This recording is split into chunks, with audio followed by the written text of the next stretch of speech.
Oke. Halo semuanya, kelas 9 kita lanjut ya. Ini untuk pelajaran kelas 9 ya, Nak ya. Oke. Kita lihat indikatornya. Indikator tingkat pencapaian siswa. Nanti disajikan sebuah teks pidato, cuplikan teks pidato. Peserta didik mampu menentukan bagian teks pidato itu. Jadi bagian-bagian teks pidato apa saja? Mulai dari pembukaan kah? Kan ada 3 kan? Pembukaan, isi, dan penutup. Nah, contoh soalnya mari kita lihat sama-sama. Demikianlah sambutan yang dapat saya sampaikan. Oh, udah mengakhiri nih ya. Apabila ada salah kata, saya mohon maaf dan terima kasih atas perhatiannya. Pertanyaannya, cuplikan pidato di atas termasuk bagian demikianlah. Berarti pastilah penutup. Oke. Masuk kita nomor 2. Disajikan penggalan cerpen. Ada cerpen ya. Peserta didik mampu menentukan watak tokoh. Watak tokoh dalam cerpen tersebut. Kita lihat contoh soalnya. Tak kala aku masuk sekolah mulu. Demikian fasih lidahku dalam bahasa Belanda, sehingga orang hanya mendengarkanku berbicara dan tidak melihat aku. Mengira aku anak Belanda. Percaya diri kali ya. Aku pun bertambah lama bertambah percaya pula bahwa aku anak Belanda. Sungguh hari-hari ini makin ditebalkan pula oleh tingkah laku orang tuaku yang berupaya sepenuh daya menyelesaikan diri dengan langgap lenggok orang Belanda. Nah, pertanyaannya, watak tokoh aku. Maka watak tokoh aku adalah percaya diri ya. Ya kan? Oke, sombong enggak ya, rajin berusaha enggak, mudah menyesuaikan diri juga tidak ya. Oke, masuklah kita nomor 3. Ini masih tentang cerpen. Disajikan penggalan cerpen. Peserta didik mampu menentukan sudut pandang. Nah, perhatikan. Sudut pandang pengarang. Kalau sudut pandang pengarang itu ada sudut pandang orang pertama, ada sudut pandang orang ketiga. Sudut pandang orang pertama pasti menggunakan kata aku. Kalau sudut pandang orang ketiga pasti menggunakan nama orang atau dia ya. Oke, kita lihat. Tak kala aku masuk sekolah mulu. Ini masih sama ceritanya, tapi pertanyaannya berbeda.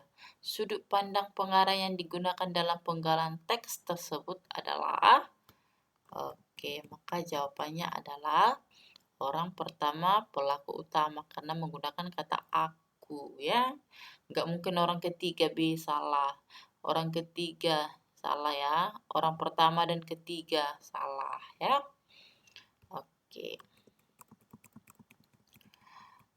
Kita lanjut. Disajikan penggalan cerpen. Masih cerpen ya.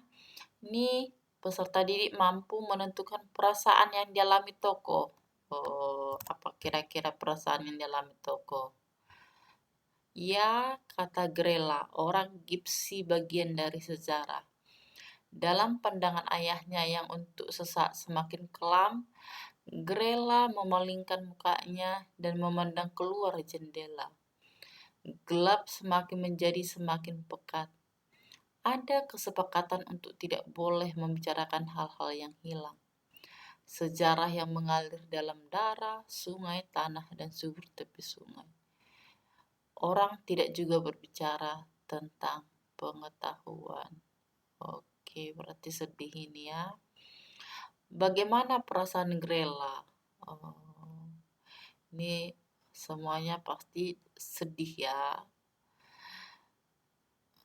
Sesaat semakin kelam. Ya kan? Gelap semakin pekat.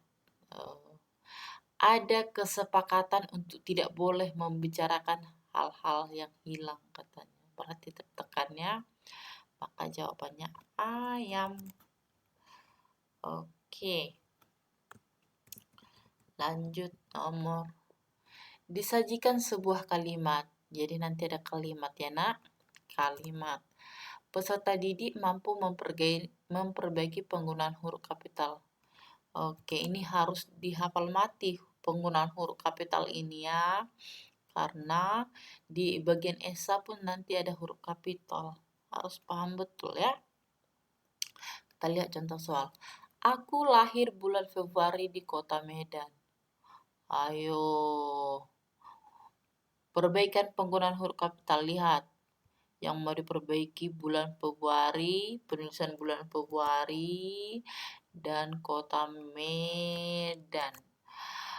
Penulisan hari, bulan, minggu, ya kan? Nama hari, bulan, tahun, ya kan? Yang huruf kapitalnya hanya namanya saja, bulannya tidak. Berarti di sini salah ya, Februarinya ya. Harusnya Februari di sini harus huruf kapital ya. Kota Medan. Nama kotanya dikasih tahu, berarti kotanya juga harus huruf kapital. Maka jawabannya adalah yang dodol ya. Oke, kenapa dodol Bu? Di A bulan Februari oke. Di kota Medannya kayaknya huruf kecil ini. Kalau B, aku lahir bulan Februari, Februarinya salah. Kotanya pun salah. Yang C, aku lahir bulan Februari, salah. Februarinya harus huruf kapital. Kota Medan, makin salah lagi. Oke, maka jawabannya dodol ya. Lanjut. Disajikan sebuah pertanyaan. Langsung ke pertanyaan tentang teks tanggapan. Peserta didik mampu menentukan contoh kalimat kompleks. Ini harus paham ya, kalimat kompleks itu. Kalimat kompleks maksudnya kalimat majemuk. Salah satu ciri kebahasan teks tanggapan adalah menggunakan kalimat kompleks. Berikut contoh kalimat kompleks.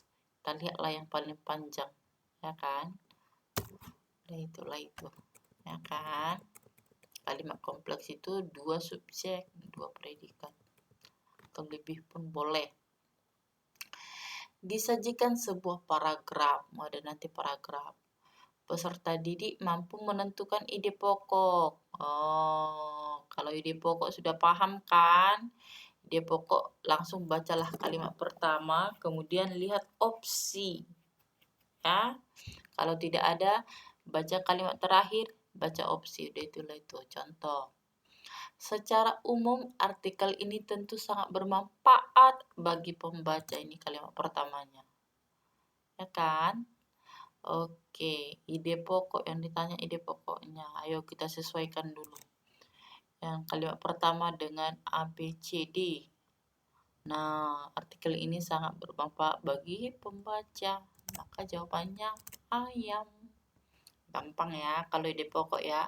Ide pokok, gagasan utama, sama itu ya, atau kalimat utama.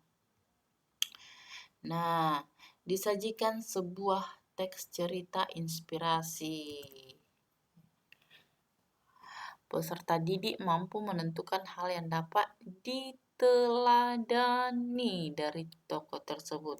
Kalau diteladani maksudnya yang bisa jadi contoh, yang bisa kita contoh gitu ya. Selama menjabat Kabareskrim, Sutarman juga lebih suka menggunakan mobil lamanya dan memarkir mobil keluaran barunya yang menjadi jatahnya. Sebelumnya, Sutarman juga diketahui memarkir 6 orang walpri yang selama ini mendampingi kabel saat melakukan perjalanan ataupun berkegiatan di luar markas besar. Hal yang dapat diteladani. Oke. Dia lebih suka menggunakan mobil lamanya. Ya kan? Berarti sederhana dia ya. Maka jawabannya bula ya. Oke. Lanjut. Nomor 8. Disajikan sebuah teks buku non-fiksi. Peserta didik mampu menentukan masalah yang dibahas dalam kutipan. Masalah yang dibahas. Kalau masalah yang dibahas bisa juga itu lebih ke ide pokok, saudara-saudara. Oke, nih kutipan buku tersebut membahas masalah tentang. Oke, ini sudah bisa nanti nih ya, baca dulu, kemudian baca dulu opsinya, baru lihatlah baca teksnya. Oke, langsung. Jadi teks ini tentang antisipasi penyebaran serangga ya. Oke, lanjut nomor 9. Disajikan sebuah teks buku non-fiksi. Peserta didik dapat menentukan sasaran pembacanya. Siapa sih sasaran pembaca buku itu? Bagi Anda yang sering jajan sembarangan atau bagi siapapun yang biasa membeli makanan atau minuman daripada mood sendiri, mungkin sudah saatnya untuk membaca buku ini. Berarti pembeli ya sasarannya ya. Jawabannya adalah pembeli makanan dan minuman. Oke. Terakhir nomor 10.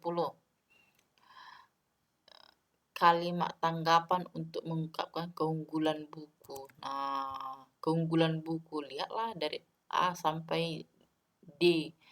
Cerita dapat diterima akal sehat dan tidak membosankan. Keunggulannya, karakter tidak tergambar. Kekurangan.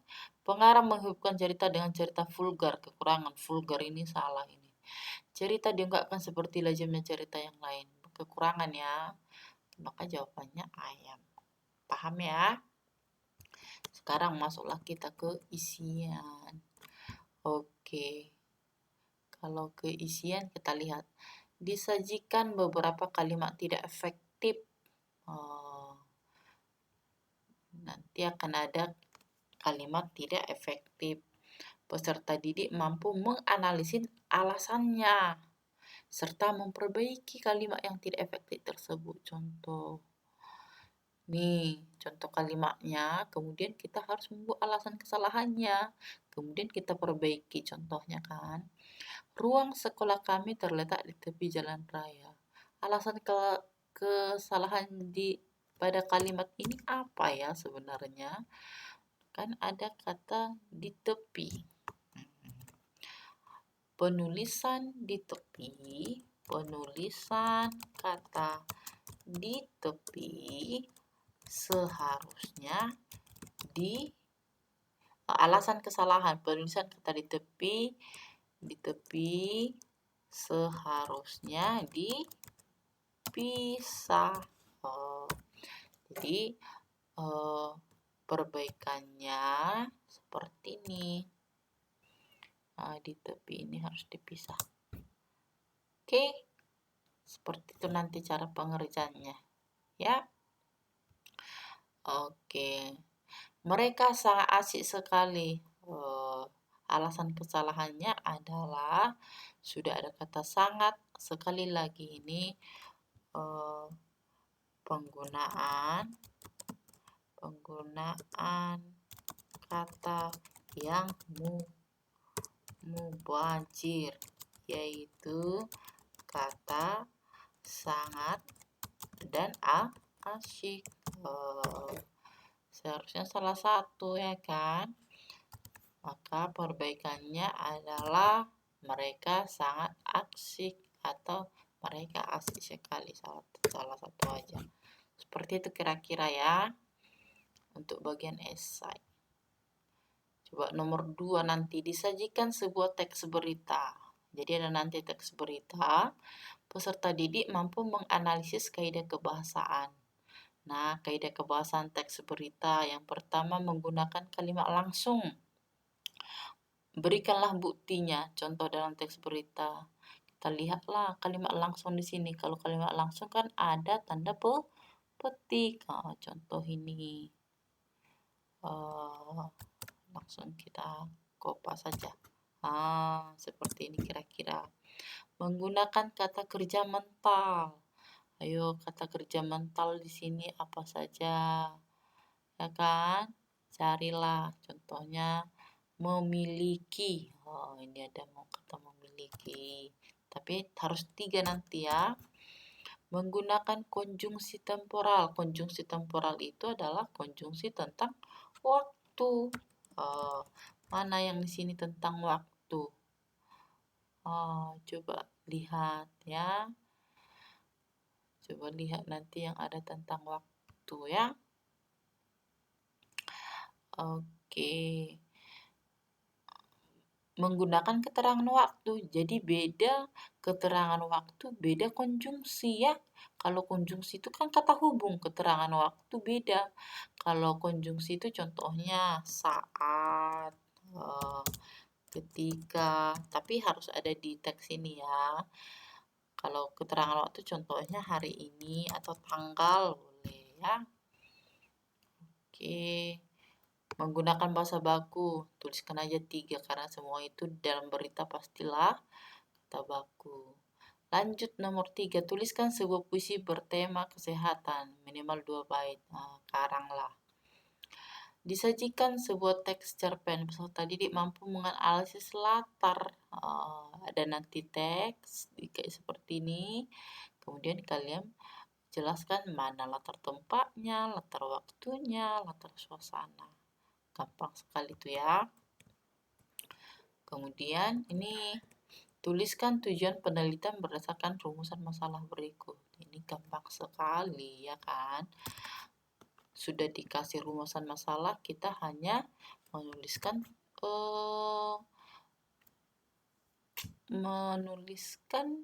tujuannya. Kalian hanya mengganti kata bagaimana menjadi mengetahui. Ya kan? Jadi gampang ya. Mengetahui. Oke, ini tanda tanyanya ubah menjadi tanda titik. Seperti itu saja. Oke, sampai di sini. Shalom.